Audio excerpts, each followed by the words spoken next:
Go. It's gonna take a while, right? Yes. Welcome, everyone, to our Astra Lost in Space podcast, the podcast that I am slightly unprepared for, but that doesn't matter because I am joined tonight by the great and wonderful Sir King Crimson-kun the Great.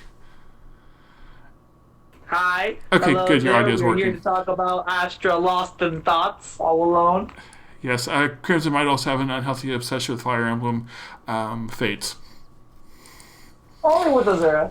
And I might have a slightly unhealthy obsession with Fire Emblem Three Houses, but this is not a Fire Emblem podcast. Instead, it is all about Astra. Though it can be if you want it to be, because freaking it's great. Three Houses is great. I haven't finished yet. I've only done 2 routes. I'm only. Oh damn! You did 2 routes. I'm still doing my second one. I'm doing Golden Deer. Okay, yeah, I did the Blue Lions and then Black Eagle, and then I'm doing the whatever the white one is. Anyway. Oh, the church? Yes. Anyway, tonight we are here because both of us really like Astra Lost in Space. Crimson posted things on Twitter, and I thought, hey, let's do a podcast. So I then kidnapped him and dragged him here and forced him to talk to me about the show. Yes, I am held in gunpoint as we speak, and he demands to talk about Astra Lost in Space because no one else is talking about it, really. Yeah, I see 4 people on Twitter talk about it, and that's about all. But it's pretty much everyone who has seen it seems to love it. Oh yeah, absolutely. Like to me, it's definitely one of the most underrated shows this year, and it deserves a lot more attention and a lot more love than it should. Yeah, because that we have people talking about how Fire Force is the greatest anime ever, but we all know the truth about that one. Yeah, that show sucks. Yeah, I was gonna go. That show legitimately sucks. Yeah, I was gonna go with the other popular anime, but then Crimson would probably hurt me. Yeah, no.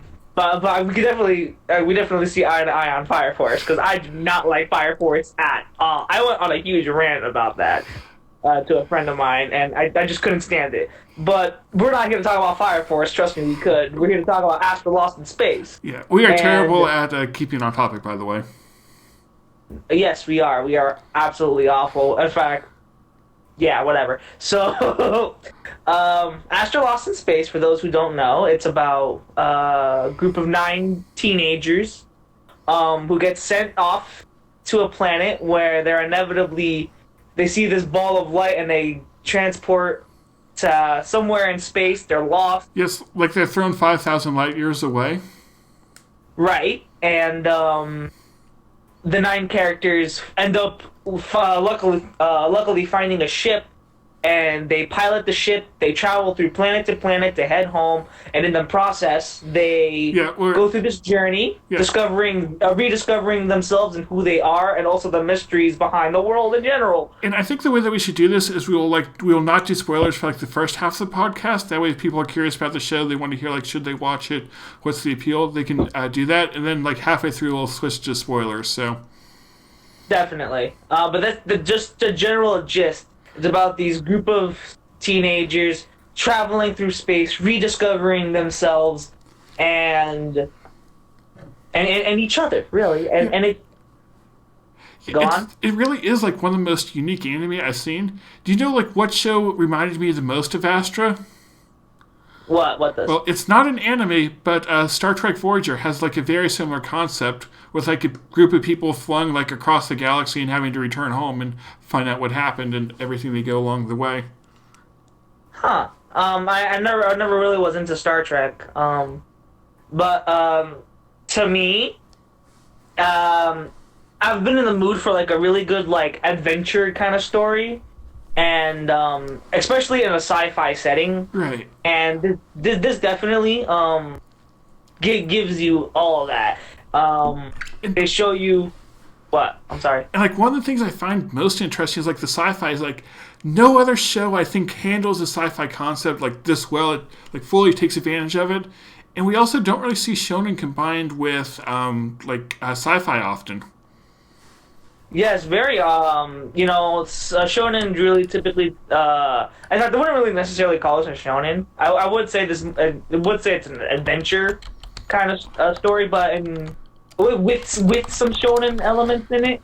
Yeah, it has the themes and like overall feel of a shonen, like never giving up. Friendship is powerful, and we can get through this together, and all that.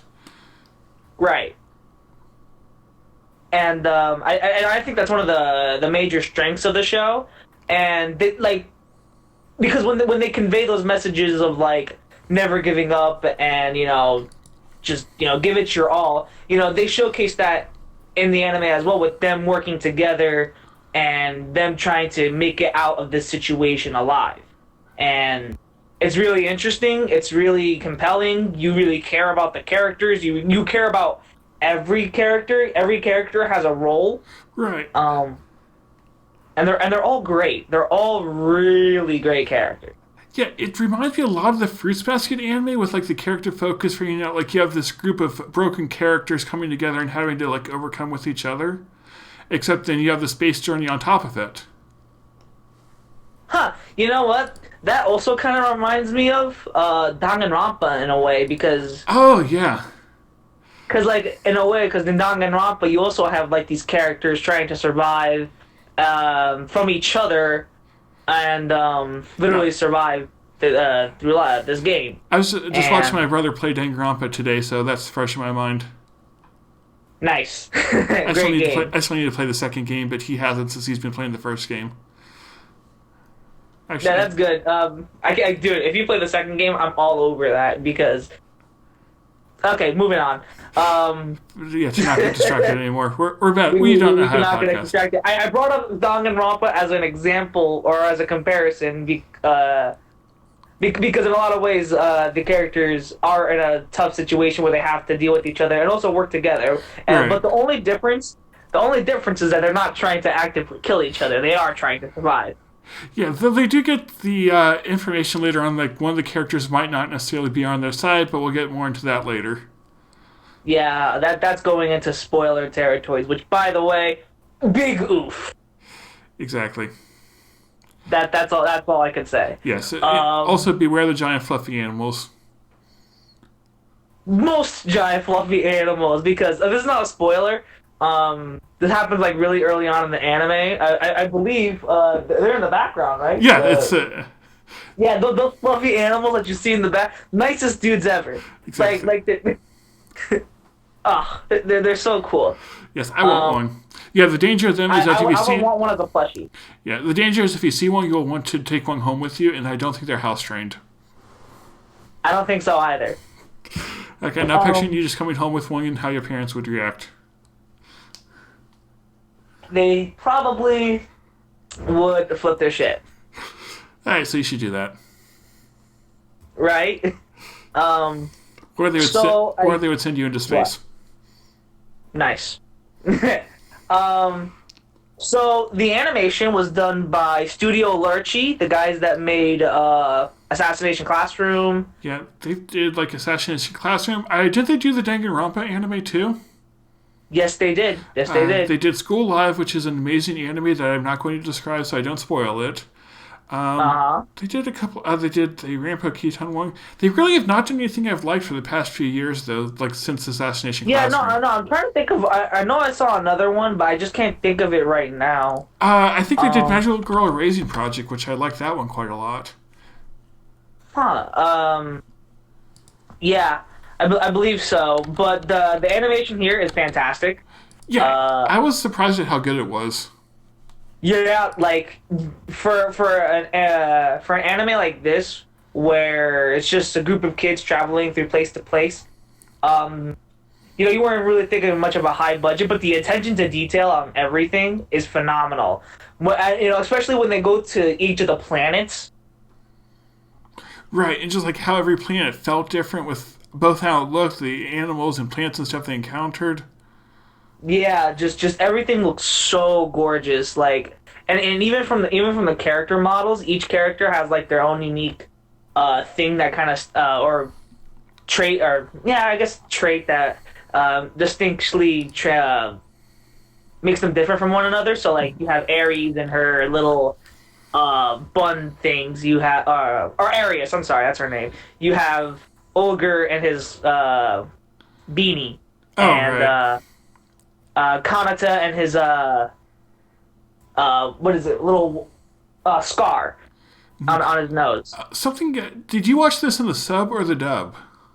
I watched the sub. Okay, something I did too, but I found from the dub they like gave different accents to all the characters, showing how they're from all across the world. That's interesting. Yeah, it's like Ulgar is I think Russian. I don't remember what they all were. Really? Huh. Yeah. Oh man. Okay. Can we talk about Ulgar? Is one of my favorite characters. Okay, yeah, talk about him. Oh yeah, no. Ulgar is probably one of my favorite characters. Ulgar is the one with the beanie. Uh-huh. He kind of looks like an edgelord. He looks like the guy that's up to no good, but he's good. You obviously know he's gonna come around eventually. Yeah, he kind of is the edgelord too, but not in a bad way. Yeah, no, he like when I saw him, he was like verbatim, like had every kind of trait of an edgelord. He wanted to be alone all the time. Yeah, he like hates everyone. Hates everyone, doesn't want to be around everyone. I'm not anyone's friend. But he has to kind of suffer through and kind of go about his day with these strangers. And towards the end, he obviously warms up to them. And around episode 5 and 6, he finally like opens up, and it's one of the best moments in that anime. Yeah. Because not only that, because you also get to find out another thing about another character. Yeah, the thing about Luca and like his past and everything else involving him. Yeah, let me just say this. I was very shocked how they tackled Luca's character. They could have easily made him a trap, but... Right. And like, it's like it felt like they were like treating him seriously as a character, even though that there's more, even like with those twists and all that. For me not trying to spoil it, for those who kind of want to see this, think Hideyoshi if Hideyoshi was actually taken seriously, and not as a joke. I like that, yeah, because Hideyoshi was good, but then they kind of just like made it a joke. It wasn't really serious, which for that show it worked fine. But with Astra being more serious most of the time. Yes, and trust me, the balls that they had to actually go through with the character, I praise them. And honestly, Luca ends up probably being one of my the fourth favorite character, underneath Shars. Yeah, Shars is also like the thing that I like about all these characters is they each get the time to understand like where they came from and everything going on with them. Definitely, each character had at least one moment to themselves to understand where they're coming from, and that because like you would think with the anime with like 9 characters and only 12 episodes that they wouldn't have enough time to truly flesh out each and every single one of the characters, but it's the exact opposite. In fact, all the characters are fully developed. Yeah, it's like they made their focus as we have these characters, we're only going to focus on them, at least for the most part, so like really flesh them out. And one of the things I liked is how the character arcs and like the overall plot of the show were like melded together so well. Definitely, yes. Honestly, some were more weaker than others, but I think definitely the strongest is definitely Ulgar's character arc. Yeah, Ulgar's was good. Kanata, of course, he's the main character, so he Kanata, oh my god. Is he technically the main character? Because I know technically, isn't it Arius?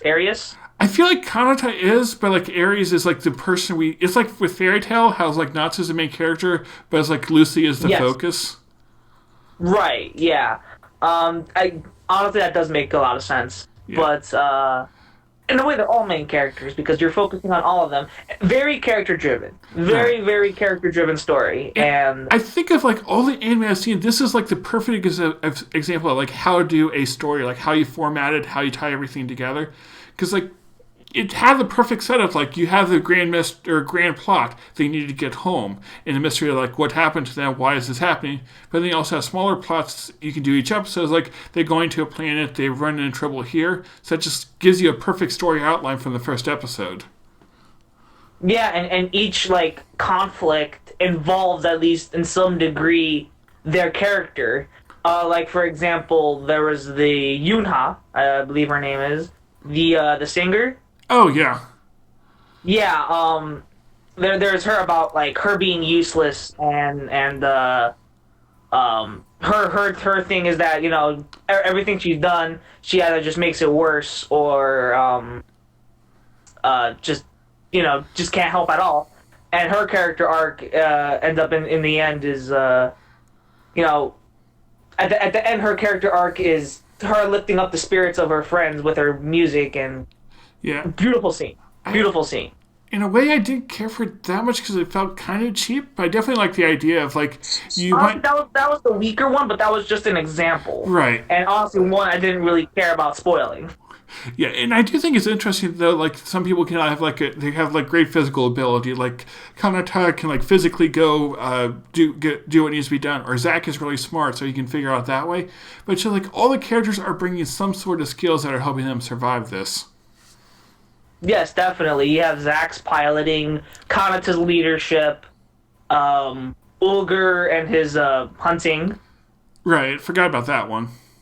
Yeah, Ulger and his hunting. He hunted up animals while they were in one planet. Trying to think of like other characters in there.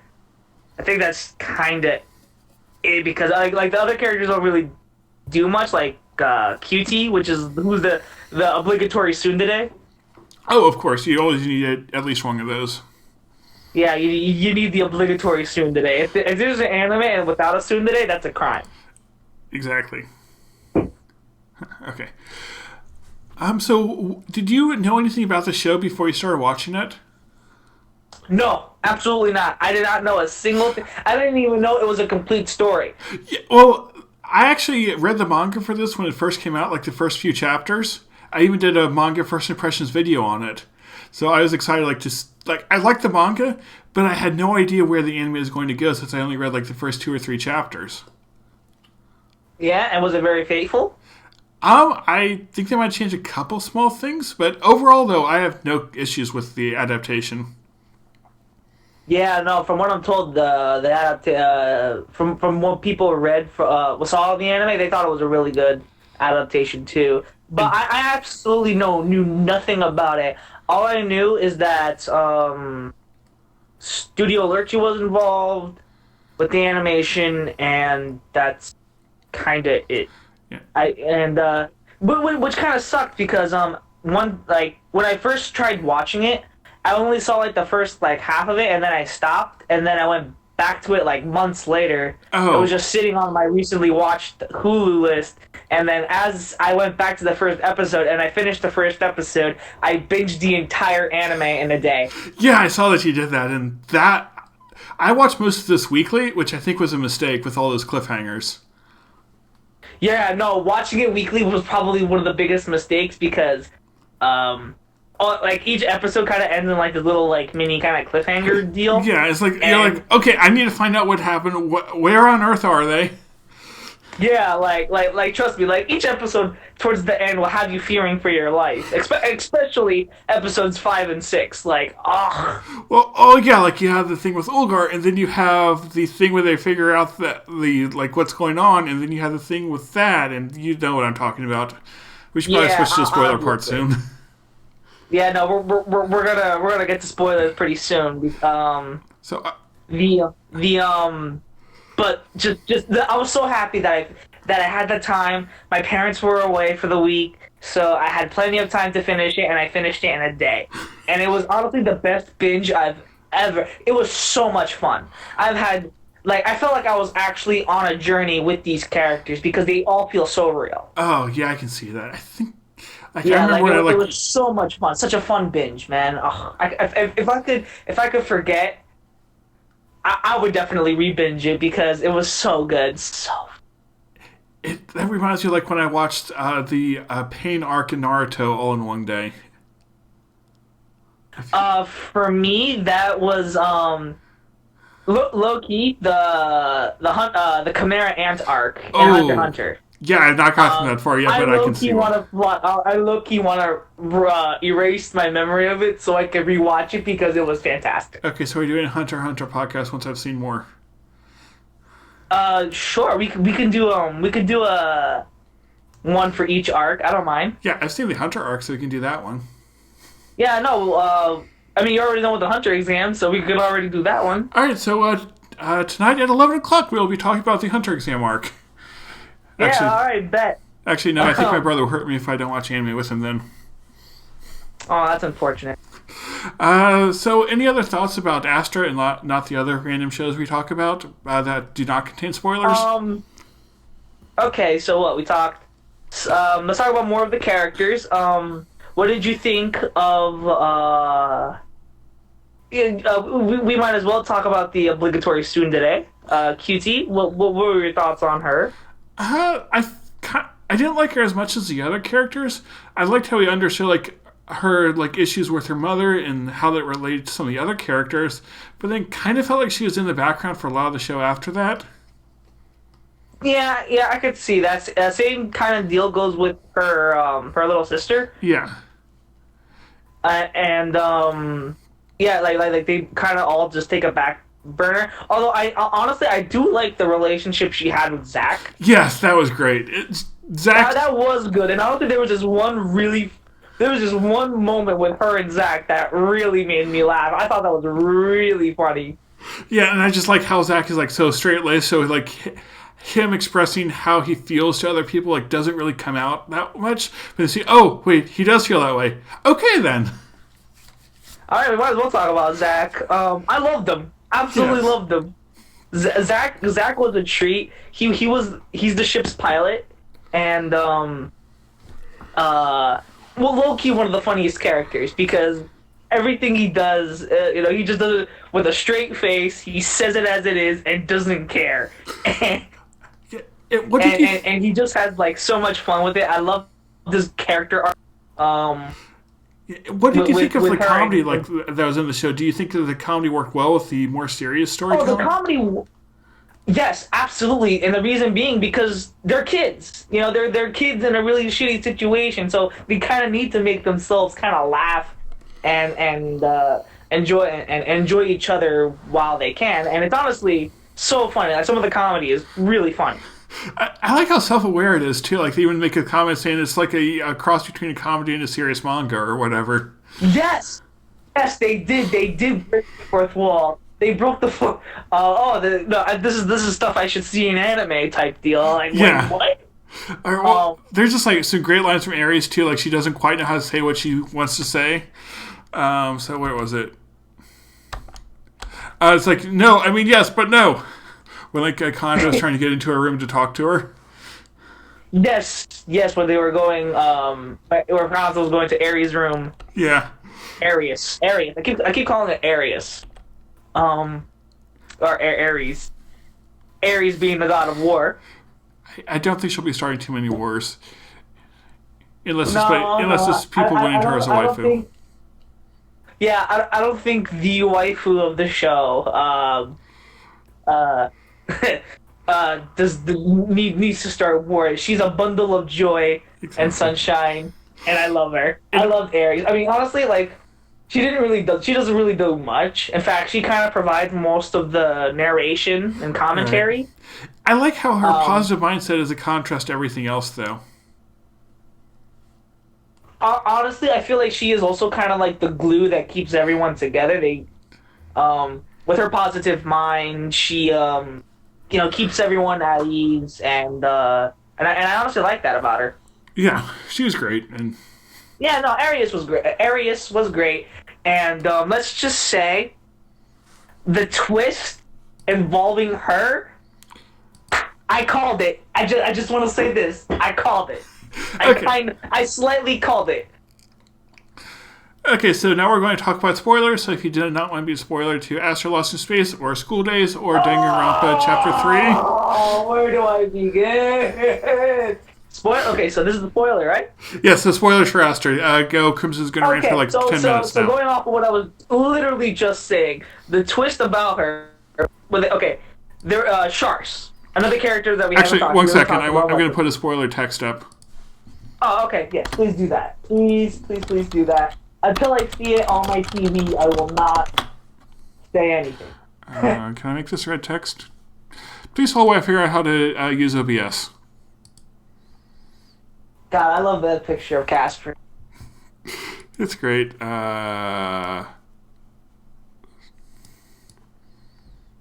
Okay, spoiler warning is up. You should be good. Okay. So the big twist involving her was that they're going over Shars and Right. his backstory, and they go over. They basically go over his backstory twice. He Yeah, talks about like the first time where it's um, where it's like half a lie, but also, yeah, half a truth. Yes, and honestly, that was set up very well.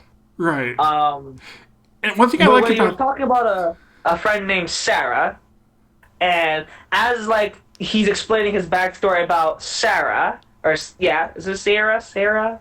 I honestly It, forget. So sure. yeah, yeah. Well, it's the twist is that it's her name but spelled backwards. Oh, I did not catch that. Yes, it's literally her name but spelled backwards, and I was able to, and I was able to find it. I was able to notice it, and I'm just like they have a connection somehow. Yeah, And then towards the later end when you find out about how they're all clones and this is a spoiler. This is a spoiler section. They're all clones. the They find spoiler out they're warning is all there. We're clones. good. Yeah. You find out that they're all clones. Each and every single one of them. The 9 who were sent through Yep. space. You find out they're clones, and Arius is the clone of a princess that Chars. yes, that Sharks ended up kind of like I wouldn't necessarily say falling in love, but What were they like a big sister character to him or something? yeah, you can put like somewhat of an asterisk next to them because it's never really actually said whether or not Sharks actually loved her or not. But you definitely felt like they had this. They care about each other. Maybe not romantically, but they do care. Yeah, and as soon as he saw her, Sharks did. He immediately knew what went down, who she is, and Yeah. kept it a secret. By the way, the traitor ended up being Sharks. Right. What do you think of that reveal? I thought it was brilliant. Like I said, the fact that they basically had to explain his backstory twice, but the first time being a half truth. Yeah. I'm sorry. Go on. What I loved about that is anytime in storytelling you have like a character reveal their like tragic past, you assume they're telling the truth, but in many cases they would want to lie, and he did here. Yes, he absolutely did. He did lie, but not necessarily because she did end up falling. She did end up dying, and Right. you just didn't know by who. And and honestly, it was really well done, really well revealed. I especially like out of the lead up to it, how they made you believe it was Ulgur, Yeah, and that one like felt kind of possible, but it also felt like too obvious. but at the same time, they earlier in the anime they already accused Ulgur for being the traitor because obviously look at him, he's an edgelord. Yeah, it felt like he'd already been like redeemed, so it wouldn't quite make sense. But that made like Yeah, it wouldn't quite make sense why it was him. But then as like this operation of them doing this was going on, I was like, wait a minute, it's a setup.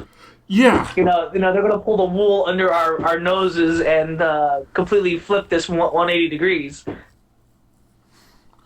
yes, that was just really good. And what did you think of the Yeah, reveal no, that they were all clones too? great reveal, great reveal. Well, honestly though, kind of a plot hole I would say is the fact that because all they did was they had to do a DNA test of Cutie and Phoenicia to find out that they were clones. Yeah. That they had the exact same DNA. And honestly, I feel like that was kind of a plot hole because because the adults, because the people who put them there, knew that if they just did a DNA test, they could just immediately find out. But in their minds, they're thinking, oh, they're dead. They're not gonna find out. Well, they also the way I could justify is like maybe by being a clone, you like have some sort of like remnant on your DNA, and the ship might have had something that would detect that, and because the adults had no idea they'd find the ship. Now here's a question. That I was kind of left confused. Who left the ship? Who left the ship there? Was it ever explained who? I think it was like an original ship from the original Earth. like they're using it to explore the area, and they just left it at Earth, like they never used it. Right, but was it ever explained? Like, did they ever explain who left that ship? Because they're under the impression that they died. Right. But they never would have anticipated a ship being there whenever they land. And I feel like if you're going to put a ship somewhere, having it near Earth, like especially when they're trying to explore the world or the universe and finding a safe place to travel to. Oh, that's another twist. Yeah, oh that's the third big. That's the second big twist. Is like they are not going home to Earth because Earth was destroyed. They moved to a different planet, and then they like wiped all the history from the world about that. Yeah, I thought that was like. Because we had those discussions here in real life too. What if we find a planet that's like 98% similar to Earth, where humans can inhabit it and migrate over there? Right. And we've had those discussions before, and the anime addresses that, and they show this is what happened in Asteroid, I believe. Yeah, that's like a realistic way to do it. Like how they kind of use that for like a reset for humanity, like taking away all the things that divided us, all the violent history, and basically burying it. Which something I thought was kind of unbelievable is that how all of humanity kept that a secret from their descendants. Well, because the way as they explained it, because mind you, they're like a few generations in, the people that migrated and moved over there already died. Thus, so everyone who migrated, the history became like knowledge to them, and I'm still surprised everyone just kept it under closed mouths. I still find it unbelievable that no one would reveal that out of like billions of people. Yeah, I find that hard to believe too. The fact that they had to stay shut throughout the whole time, like, come on, man, really? It's hard enough to keep a secret if only a few people know it. It's impossible if you have billions of people. But again, if that's the biggest plot hole in the show, I'm not too mad about that. Yeah, that's kind of another plot hole. But you know what? I could care less. Exactly. The show's great. It is, and just the whole twist, like how much sense that all makes. Like they never said that they were going to Earth. If you looked at their planet, it didn't look like Earth. And then apparently, if you look at the ice planet, it does look like Earth if you really like take a look at it. Yeah, that was another twist.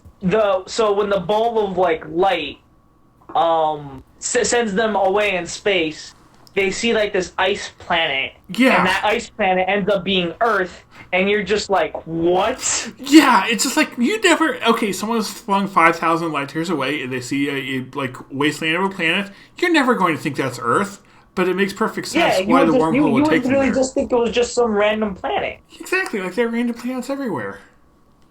Yeah, like the whole thing of the show is that they're traveling through planet to planet, and you see all these like vibrant planets and they're just everything, and it's just like caught me so off guard. I'm like, wow. Actually, it does make sense though. It was so brief. No, I'm sorry? I was going to say how it makes sense and how it kind of foreshadow it. If you are flung like light years away randomly, what are the odds are you're like a few hundred miles from a planet when space is so vast and so empty? Right. So it makes sense. So if you're at a planet, that's either very, very unlikely or there's a reason for it, and then the reason being is that the wormholes were set like to be near Earth. Right, and great twist. Just overall great twist.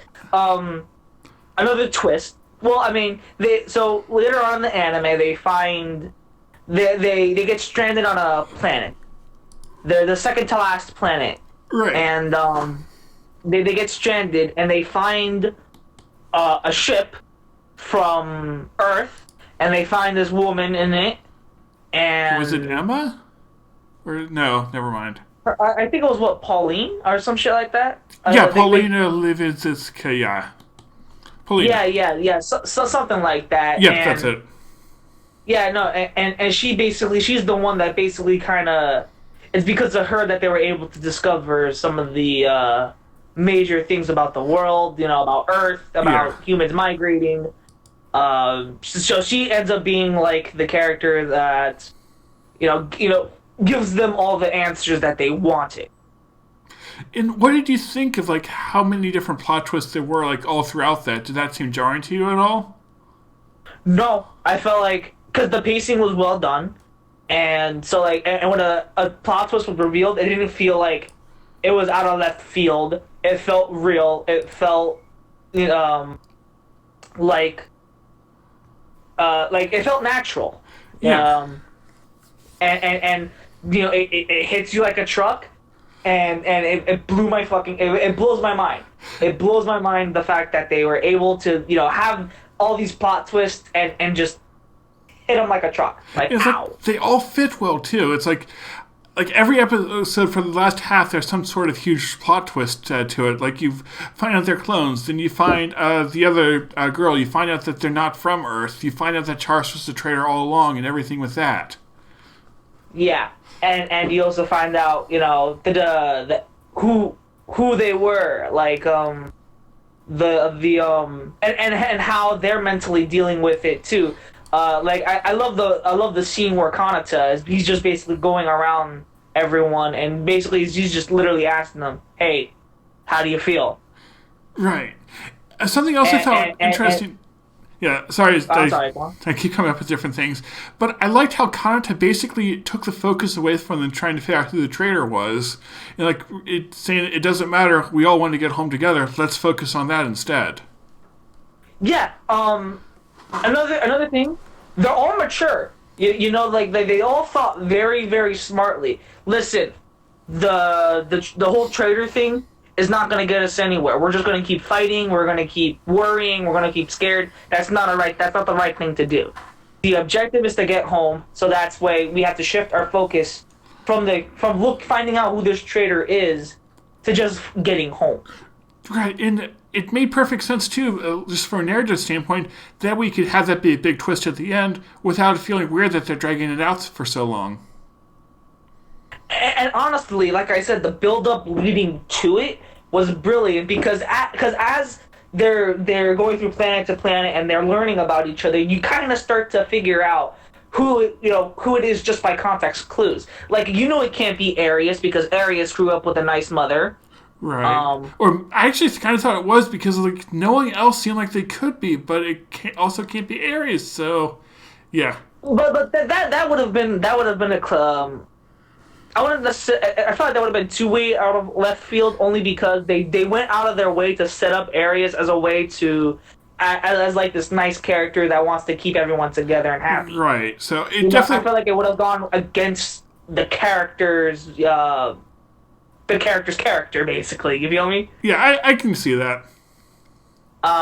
So to me, it wouldn't have made sense why it was Arius who was the traitor.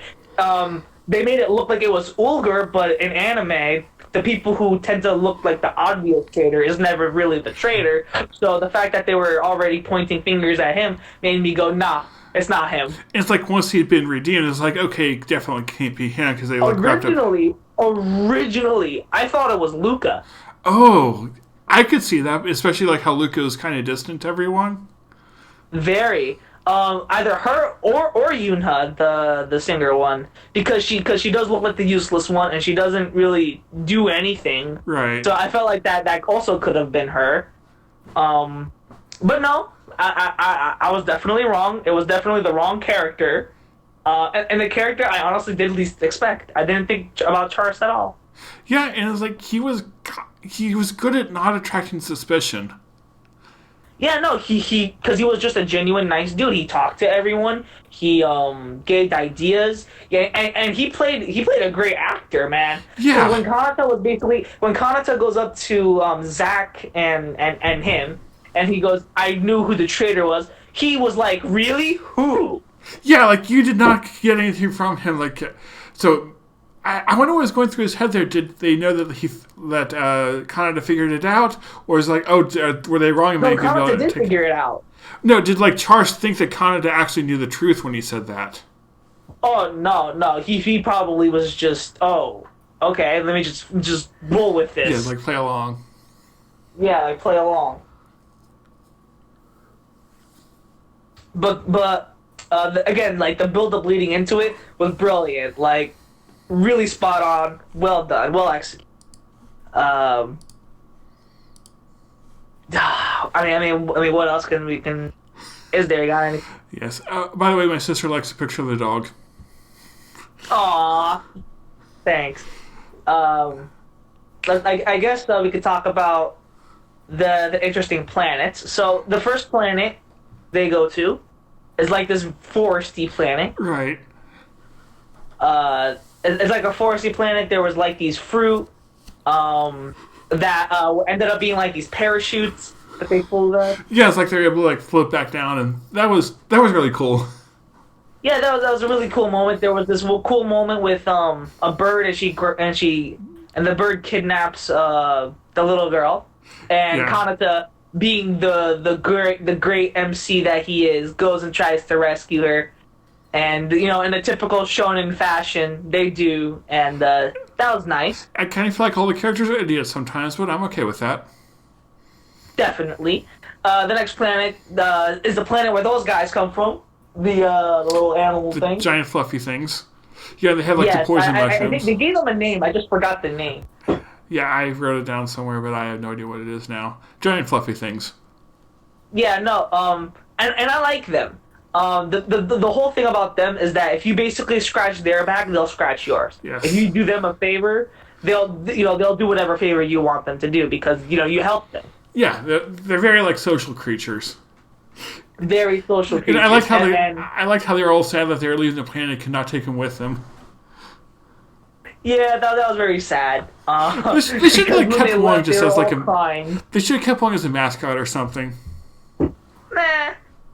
Nah, they would have dragged them down. If anything, they would have been food. Yeah, I don't want to eat them. They're too fluffy.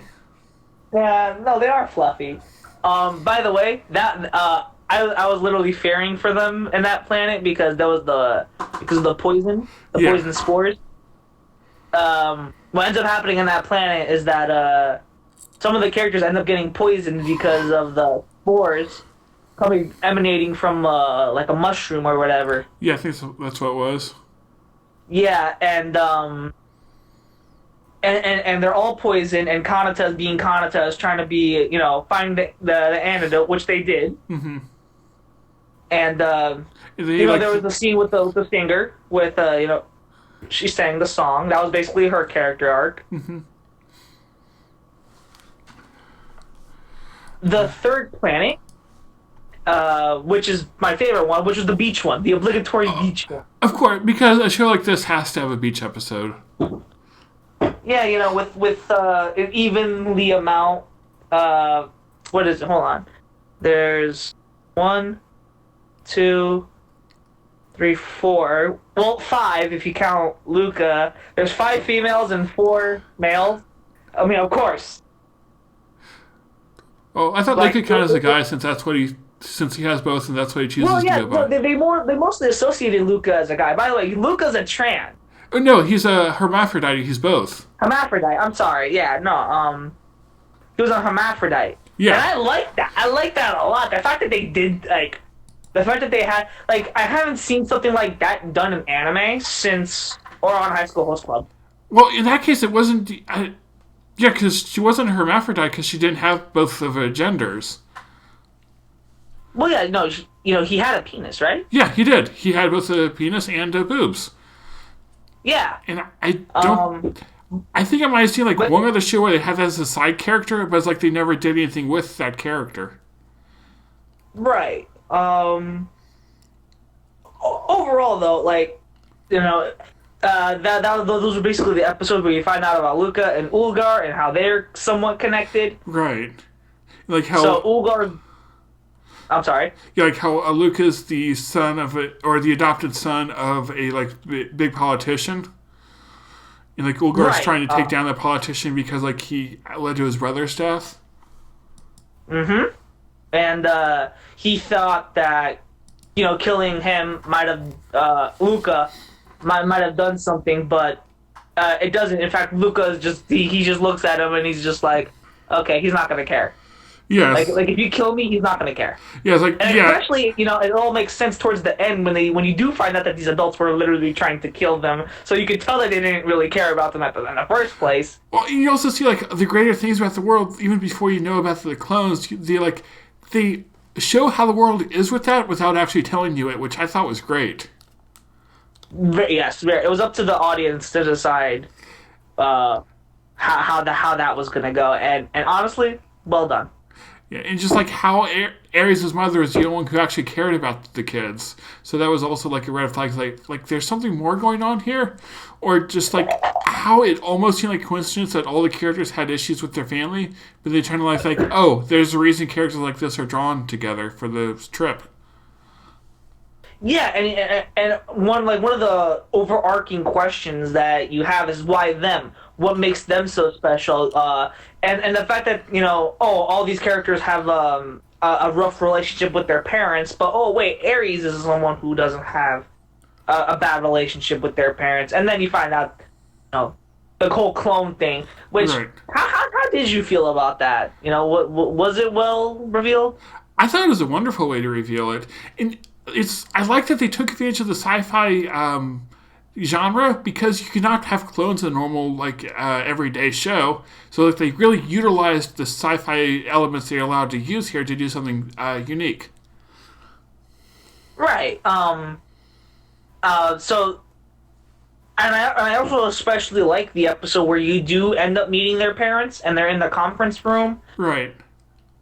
Um, and towards the middle, they finally like talk about their idea about the clones and stuff, and how the clones and their clones ended up being illegal because of some act, and in order to dispose of the evidence, they had to form this whole thing and to try to kill them.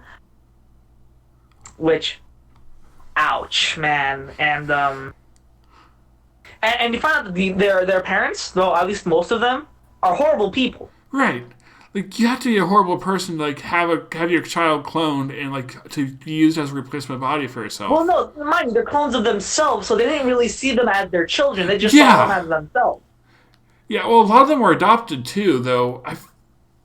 Yeah, because like Kanato's father was his actual father. Char's Shars was the king. Yeah. Kanato was his dad, the track teacher. Right. Luca was adopted out.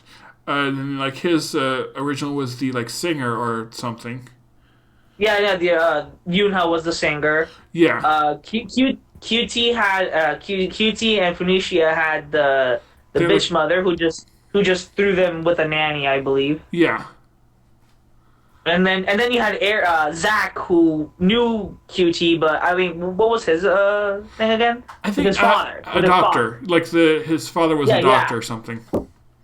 Yeah, he was the one experimenting with the clones. Yeah, I think it was like originally his idea, and then these other people, like friends or rich associates or whatever. Right, they agreed to it, and then you have Ares, who didn't have much of a bad relationship.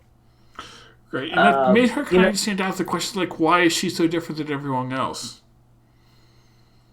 Right, and then you find out, so Ares or Sarah, the clone of Ares, gives Ares up to a maid, right. A handmaid, and then the maid just runs away with her. Right, and she ends up mothering Ares, which is why Ares is so like lovable and kind. Yeah, way different from how the other characters were. Ares is a dumpling. Oh, she's a sweetheart. Oh. Yes. We should be more like Ares. Yes, I want to give her many head pats. Exactly. You just want to shrink her, put her in your pocket, and never let her go. We should have Nezuko give her head pats. Oh, I wouldn't mind getting a head pat from Nezuko, but this is not about Demon Slayer. Okay, so can I do a 12-part series of why Demon Slayer is terrible then? Yeah, go for it, man. Have everyone else be pissed off at you, not me. Okay, I'll go do that after this. Can't wait to watch it. Don't worry, I've already yelled at other websites about that. We're getting close to like 50 minutes, so any other like closing thoughts on Astra? Please watch the show. Yeah. The show is so good. It's so good. The first and last episodes were an hour, 42 minutes long. Right. Oh, that was the other question I had. Did the ending feel like it was like too perfect for you, or were you satisfied with it? Very, very satisfied. Very, very. Basically, the way it ends, everyone, the people who did the clones got caught. They and they basically go out and live the lives that they wanted to throughout the series. Because they were talking about like their hopes and dreams. Right. Like QT wanted to be a doctor. Zach wanted to pilot a ship. And with Kanata, Ulger wanted to be a reporter. Yeah. And at first when I came to the final episode, I just like felt like they're going to have some other big obstacle they had to overcome, maybe leading to season 2. But as it was, we got what was probably one of the best wrapped up anime we've ever had. Yes, no, everything was wrapped up neatly inside and tied up with a nice bow.